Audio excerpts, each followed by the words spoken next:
Assalamualaikum warahmatullahi wabarakatuh. Perkenalkan, nama saya Rio Syamsura Hidayat dengan NIM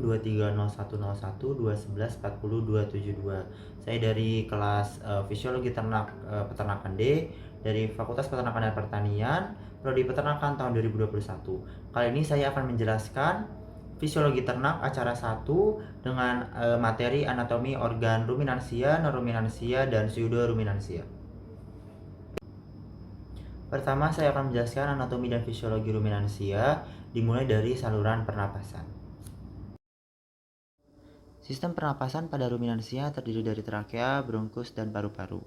Udara masuk melalui rongga hidung, kemudian disaring, dan setelah itu udara akan masuk ke trakea.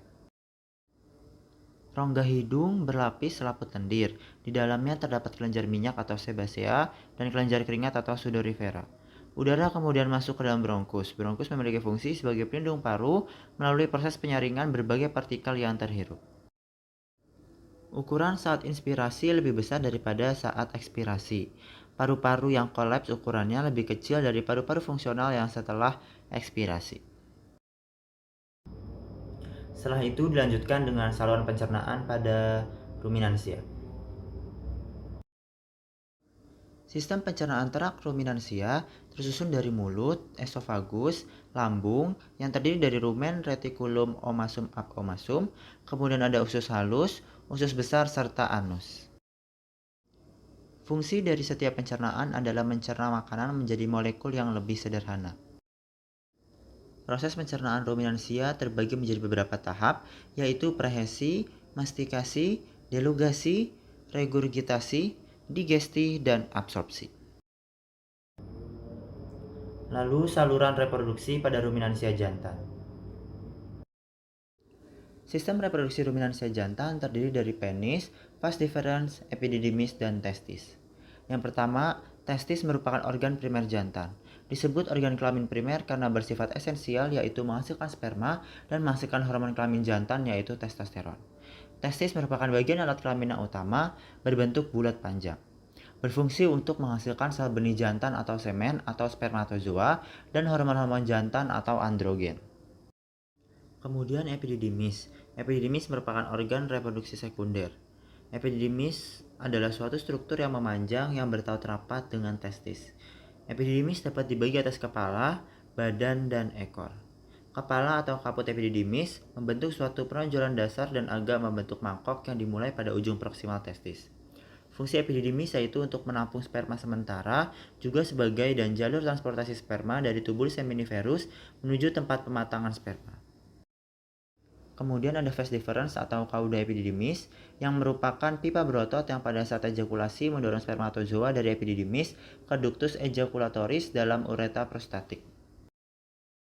Penis hewan jantan dewasa berukuran panjang 91,4 cm dan bergaris tengah 2,5 cm.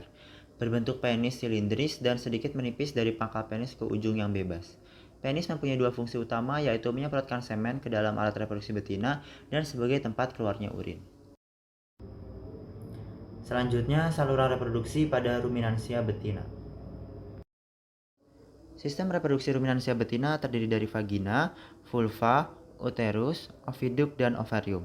Berdasarkan praktikum fisiologi ternak, struktur ovarium ternak ruminansia betina pada umumnya berbentuk oval, besarnya kira-kira sebesar biji kacang tanah sampai sebesar buah pala. Diameternya 0,75 cm sampai 5 cm. Ovarium dibagi atas dua bagian utama. Ovarium bagian kanan umumnya lebih besar dari ovarium sebelah kiri, yang disebabkan karena fisiologi ovarium kanan lebih aktif daripada yang kiri. Kemudian, oviduk. Oviduk menjadi tempat pematangan sel telur setelah pematangan pertama di folikel. Kemudian ada serviks, yang merupakan saluran sempit menuju vagina yang berbentuk silinder lebar. Dan terakhir ada vagina yang merupakan saluran berbentuk tabung silinder yang terdiri dari lapisan otot yang elastis serta fleksibel. Setelah dari ruminansia, dilanjutkan dengan penjelasan anatomi dan fisiologi dari pseudoruminansia. Yang pertama ada saluran pernapasan. Saluran pernapasan pseudoruminansia terdiri dari laring, trakea, bronkus, serta paru-paru. Yang pertama, laring merupakan saluran pernapasan yang membawa udara menuju ke trakea. Fungsi utama laring adalah untuk melindungi saluran pernapasan di bawahnya dengan cara menutup secara cepat pada stimulasi mekanik. Kemudian trakea. Trakea tersusun dari cincin tulang rawan yang terletak di depan kerongkongan dan berbentuk pipa. Bagian dalam trakea, cincin dilapisi selaput lendir yang terdiri dari sel-sel bersilia. Kemudian masuk ke bronkus, yang adalah cabang-cabang aliran udara yang menuju paru kanan dan kiri yang bekerja saling berkesinambungan. Jika salah satu mendapat gangguan, maka yang satu lagi akan berusaha bekerja secara ekstra. Fungsi dari bronkus adalah melembabkan udara sebelum menuju alveolus dan menyalurkan ke paru-paru. Lalu dilanjutkan dengan saluran pencernaan pada pseudoruminansia. Saluran pencernaan pada pseudoruminansia terdiri dari esofagus, lambung, usus halus, usus besar, sekum, serta anus. Yang pertama, esofagus adalah bagian dari saluran digesti yang berada di orofaring dan lambung. Setelah melewati esofagus, makanan akan menuju lambung yang akan mengalami degradasi makanan secara kimiawi oleh asam lambung yang kemudian akan masuk ke dalam usus halus. Yang usus halus sendiri memiliki struktur yaitu berupa saluran yang berkelok-kelok yang panjangnya antara 6 hingga 8 meter, lebar 25 mm, dan banyak terdapat lipatan fili-fili yang menyerap sari-sari makanan. Kemudian ada sekum yang merupakan kantong buntu yang berhubungan dengan proximal kolon. Fungsi dari sekum adalah mengurai makanan.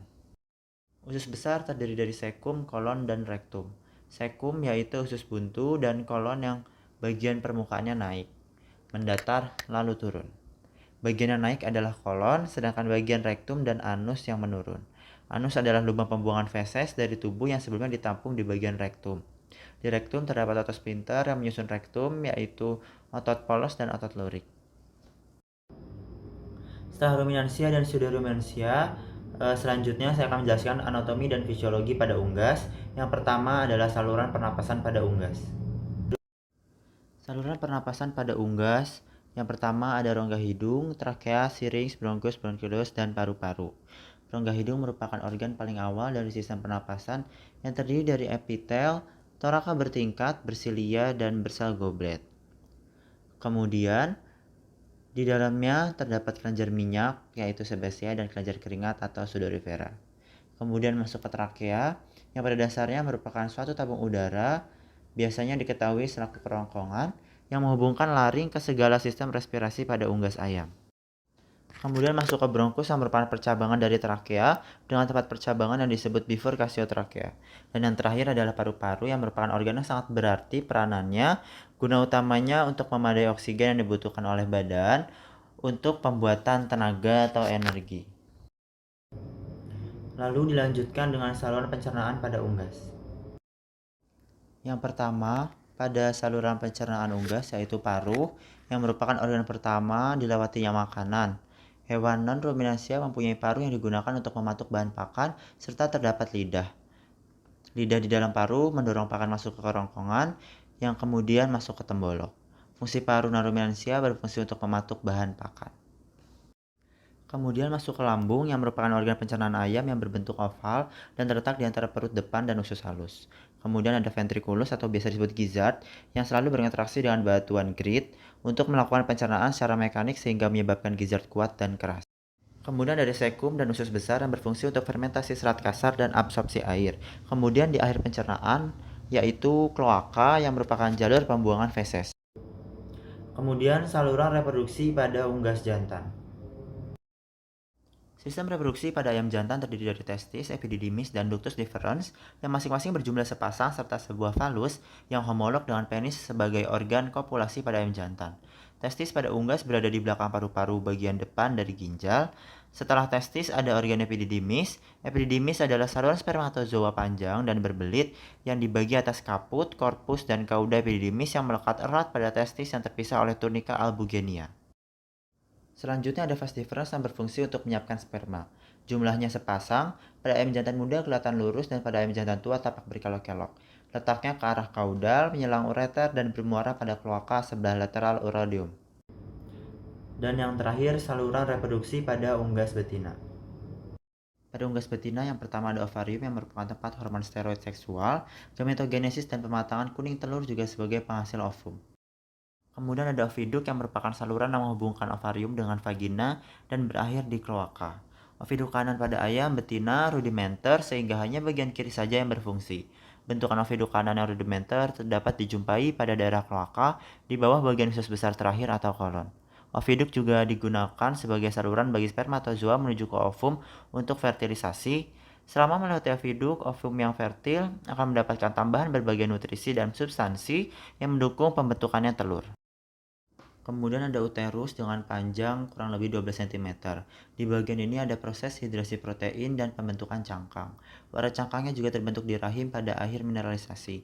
Serta yang terakhir ada vagina yang berfungsi sebagai jalan telur, pelapisan mukus, akhir oviduk.